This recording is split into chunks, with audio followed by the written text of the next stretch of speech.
Exercise 3.2 NCERT दो चरों वाले रैखिक समीकरण युग्म।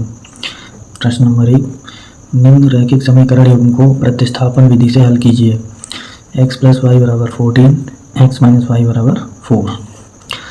तो माना x + y = 14 equation number first तथा x - y = 4 इक्वेशन नंबर 2।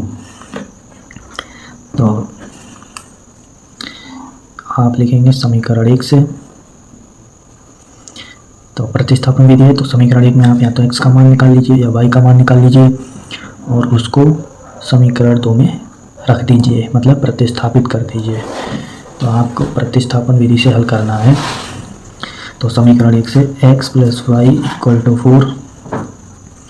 सो अब आप x का मान निकालिए यहाँ। तो x = क्या हो जाएगा 14 - y।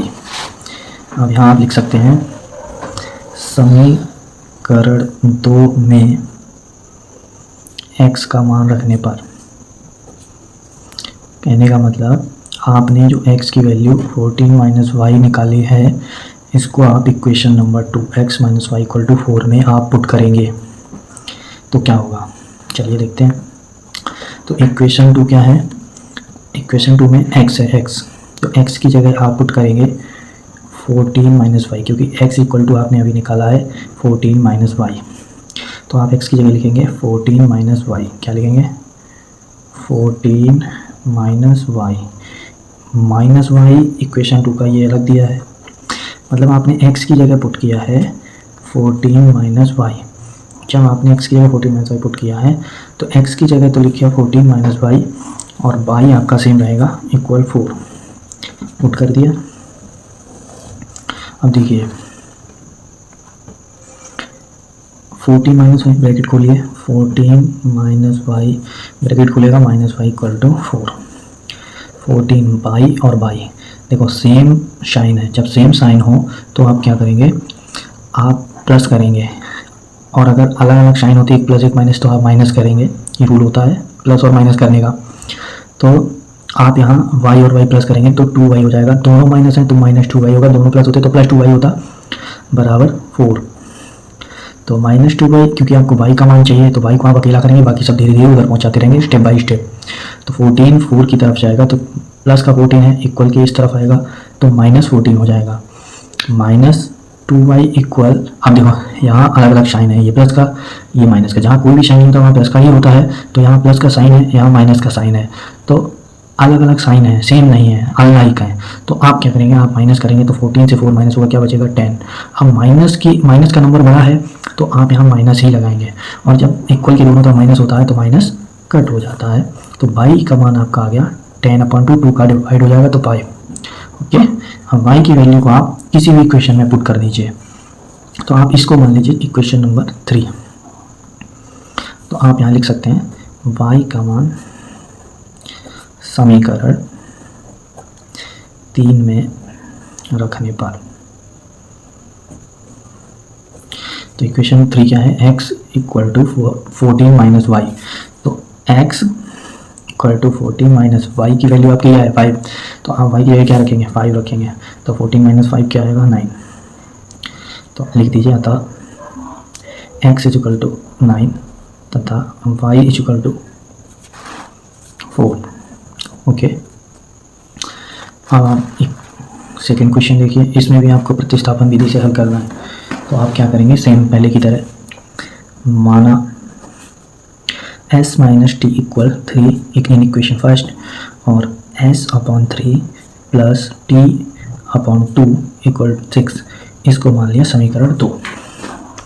तो आप समीकरण 1 से s की वैल्यू निकालेंगे या t की वैल्यू निकालेंगे और उसको पुट करेंगे समीकरण 2 में, या समीकरण 2 से s या t की वैल्यू निकाल के आप समीकरण 1 में भी पुट कर सकते हैं, जैसा आपको उचित लगे आप उस हिसाब से कीजिए। तो हम आपको इन समीकरण 1 से s की वैल्यू निकालेंगे। समीकरण 1 से s की वैल्यू निकालते हैं तो क्या होगा, समीकरण 1 है क्या s - t = 3। तो t 3 की ओर पहुँचाएंगे तो क्या हो जाएगा, माइनस का t 3 की तरफ जाएगा प्लस का t हो जाएगा। तो समीकरण 1 से s = t प्लस का हो जाएगा t + 3 लिख दो, या फिर आप 3 + t लिख दें, जो भी आपको ठीक लगे।